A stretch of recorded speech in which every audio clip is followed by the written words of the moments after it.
So the topic for this video kind of came to me quite recently actually, while I was working on the character analysis video for Äs Nödt. Obviously I was doing my research on him and I saw his final battle with Rukia, and then of course the climax to that battle where he is killed by Rukia's Bankai.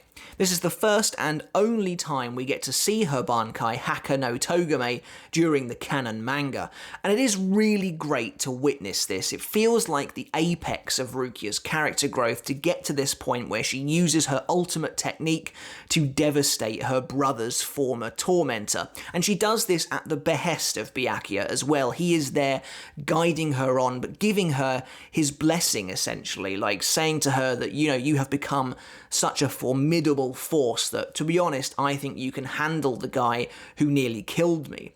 It's a brilliant moment, honestly, for every character involved, including Äs, even though he gets the short end of the stick here.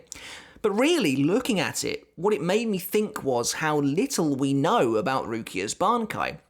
Yes, it was a great moment for Rukia and for fans of the character, and to be honest, it was deserved. And yes, the Bankai looks absolutely amazing.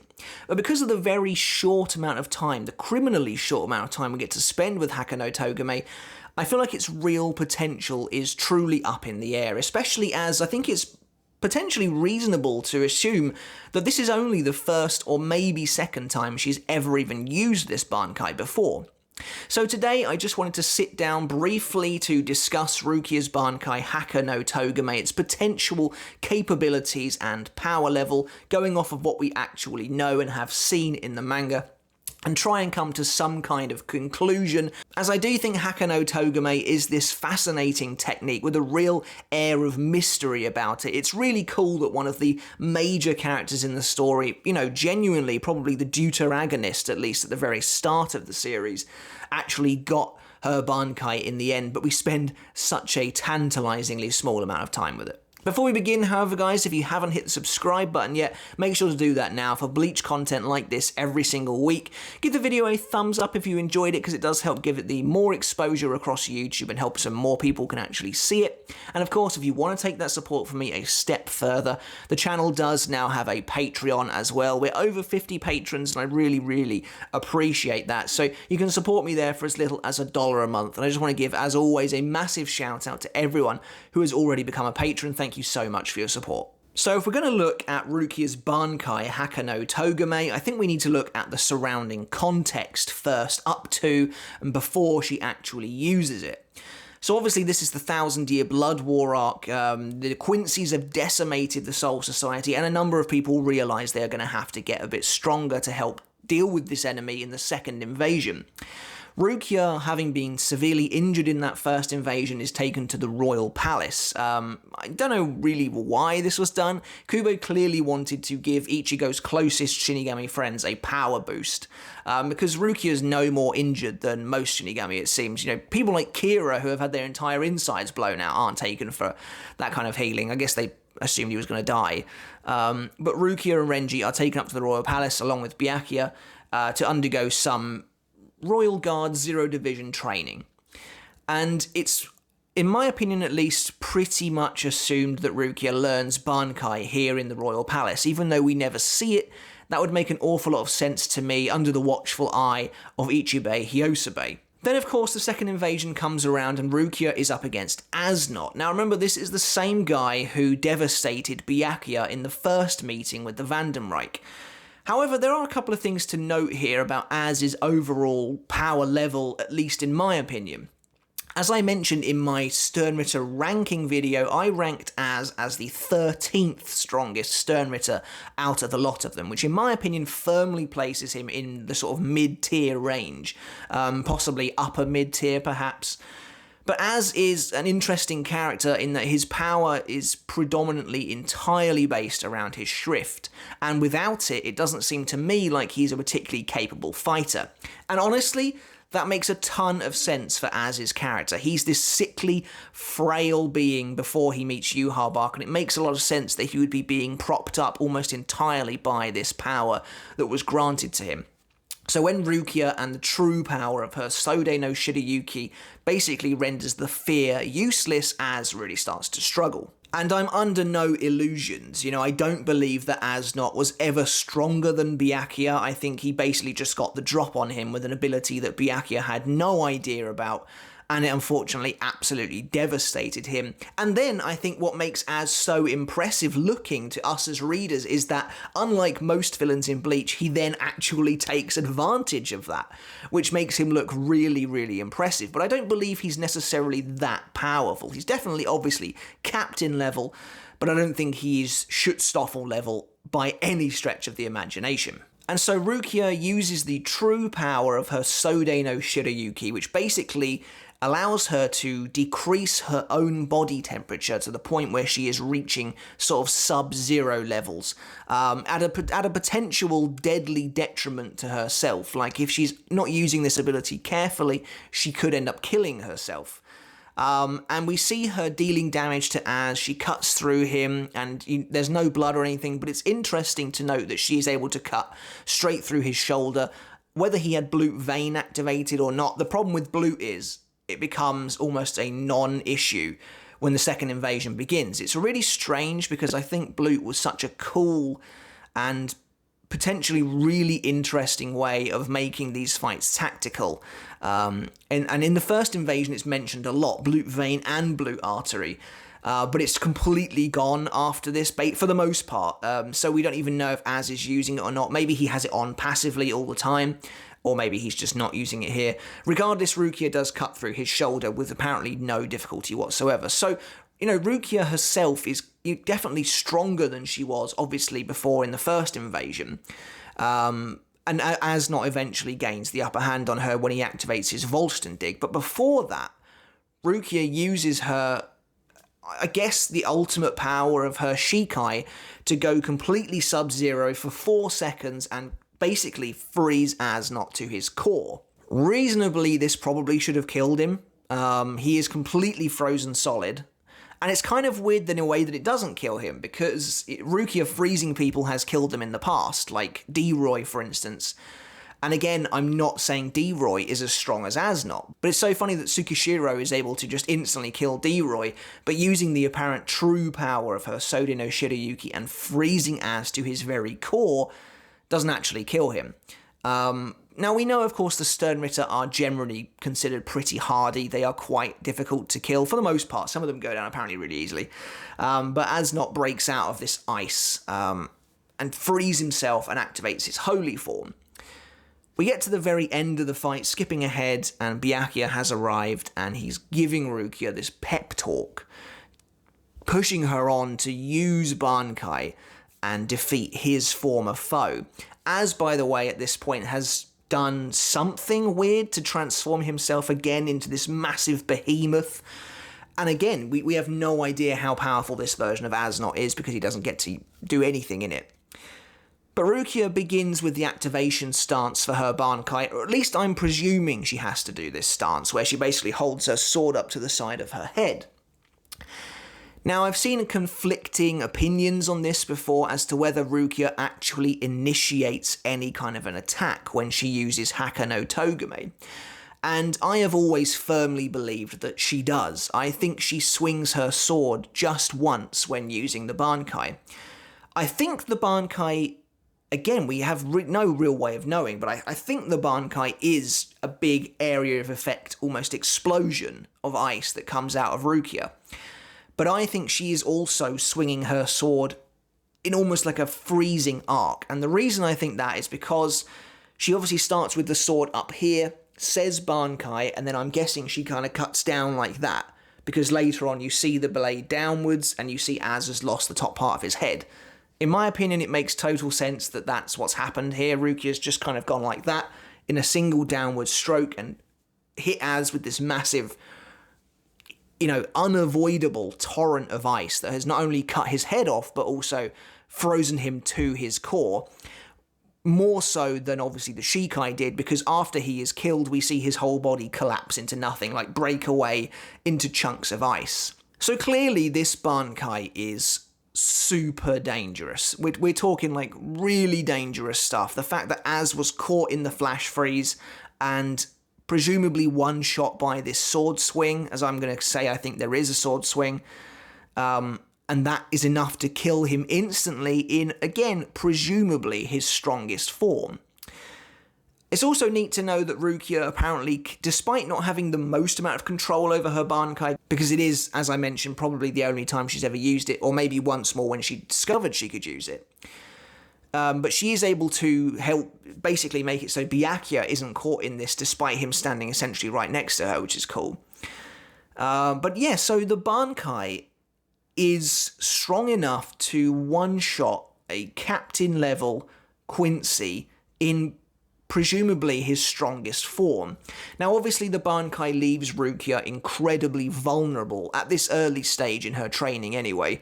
It seems like she can't really move after that initial sword swing, and that's why a lot of people think that there is no sword swing, because moving is so detrimental to Rukia. The fact that she tries to melt herself too fast and it almost loses her entire thumb would maybe indicate that she can't do that. But that's actually why I think she does do the sword swing. Because it's not necessarily moving that is causing her damage, it's the fact that she's trying to melt herself too quickly. That's why Byakuya comes in and he's like, slowly ease off the Bankai. You know, your Bankai is an incredibly powerful and beautiful and wonderful Bankai, but it is high risk as well. It comes with a serious possibility of you injuring yourself afterwards. And that's why it leaves her so wide open as well. If Rukia hadn't killed Äs, he would be free to basically attack her straight after that. So it's very much, I think, at least in this early stage, a glass cannon Bankai. It seems quite unique actually as far as Bankai go, if all it is just a big area of effect explosion that catches any enemy in its range and instantly freezes them, with potentially a sword strike at the front. But as I was saying earlier, that's why I think there is the potential for a sword strike here, because basically it's a little bit similar to what she does to him in her Shikai, but while she's in that moment, she can move, and she uses that to strike him. And then after that, when she tries to relieve herself of the Bankai, is when she's in the most danger. But like I said, we never see this Bankai again, so it's really hard to determine what the upper limit is for this thing. Now bear in mind, if Rukia did learn Bankai in the Royal Realm, then she has only just learnt it. It's likely to come with a number of side effects that she maybe doesn't even know about yet, or she's not quite used to dealing with yet. Bleach Brave Souls, if any of you play that game, released a version of Rukia based on when she becomes a captain 10 years later. So she's had 10 years to train with her Bankai by that time. And it's really neat. I don't necessarily know if it's canon or not because it's in the game, but it is really cool to see her using Hakano Togame and then skating around and actually wielding this Bankai. And the way it's shown in the game, it kind of makes it seem a bit like Tensa Zangetsu, or at least the older versions of that, where she's like wearing her power and can do icy sword strikes, which maybe it is something like that, but that's not anything we see in the manga. So looking at the topic then of an upper limit for Hakano Togame, where is it? Because Äs is definitely, you know, at least according to me anyway, and I think for the most part you guys seem to agree with that Sturmritter list, at least in principle. So Äs is a top 15 Sturmritter, and so he's in the top half-ish. And she kills him in a single hit, and in his most powerful form. So I think it's reasonable to assume that she could do that to most other Sturmritter. Maybe there are individual cases where she couldn't. Kang-Do, for instance, if he's able to harden his entire body into iron to provide a defensive layer, would she be able to get through that to freeze him? Probably, but we don't actually know. The real question kind of comes in as to what about the Sturmritter who are more powerful objectively than Äs? You know, characters like Masked Masculine, who Renji goes up against. Now, Renji has always been more powerful than Rukia, and it makes a lot of sense. His journey from the start of Bleach, he was already a vice captain. You know, he's already more powerful than she is. And the moment he activates Soho Zabimaru, he takes control of that fight and annihilates Master Masculine. Now, obviously, Soho Zabimaru is not an area of effect Bankai. It's one that Renji actually has to use and has multiple abilities, but regardless, he still wipes the floor with this really powerful Quincy. So would Rukia be able to do the same thing? If she was fighting Masked Masculine and he had reached that level of power that he was against Renji, would just using Hakano Togame kill him like it does Äs? Maybe? But it's really difficult to say. Even further up the ladder are the Schutzstaffel, and of course the closest we get to anything comparable is adult Hitsugaya versus Gerard Valkyrie. Now, we're really talking the big leagues here, because again, if you've seen my video, I rated Gerard as the #1 most powerful Sternritter. And that was coming from an all-encompassing viewpoint of the character. I think it's the case. I think he's the near-perfect warrior, which is why he is this holy justice of God character, this right arm of Yuha, essentially. This, sword and shield knighted Quincy. It makes sense that he is as powerful as he is. Now, Hitsugaya, in his mature Bankai, he is using Bankai, flash freezes Gerard, instantly, using Shikai Hyoketsu, I think it's called. Very similar, I think, in premise to Rukia's Shikai and Bankai. Basically, he just instantly freezes Gerard in a matter of seconds. Obviously, it's not quite the same, because Rukia's whole deal, it turns out, Sode no Shirayuki's whole deal is not ice, but cold. It's actually about making things cold, which is actually a really cool distinction, if you ask me. But when we're fighting Äs, we really get to see that. And it actually kind of feels to me like maybe Kubo retconned Sode no Shirayuki just a little bit, because Arrancar arc, she's properly using ice techniques like Hakuren, Tsukishiro, all that sort of thing.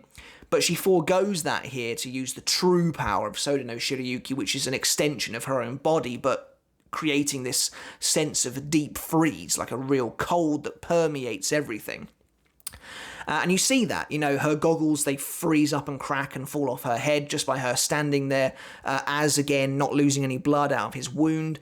And so Rukia is all about this all sort of penetrating cold that just gets straight into you and then freezes you, you assume almost from the inside out, instantly killing you. That's what her Bankai is all about. Hitsugaya has always been a little more surface level when it comes to his ice, in my opinion. That's why Hyorin Maru isn't necessarily as fatal as Sode no Shirayuki, because he's always more about actually just freezing people and killing them outright.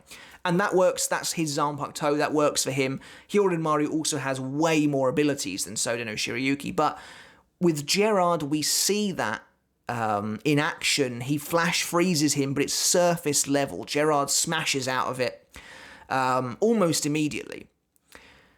So with Rukia and her deep freeze and her cold abilities, would she be able to flash freeze Gerard with her Bankai? And I think the answer is probably no. I think we have to give Hitsugaya some credit here. A, he's going up against a godly being. And B, Hitsugaya is probably just way more powerful than Rukia anyway. He's a prodigy, he's been a captain for a very long time. He's also got a greater understanding of his Bankai than she has by a long shot. At this point in the manga, I'm talking about. She's very new to this, and he's not. And I think we have to give him credit there. So I don't think Rukia would be able to do that to Gerard purely on the basis of the power difference between them. If Hitsugaya is already probably more powerful than Rukia, especially in his adult, mature Bankai form, and Gerard immediately breaks out of his Bankai, then I don't think Rukia's is going to do the same, even if their abilities are different.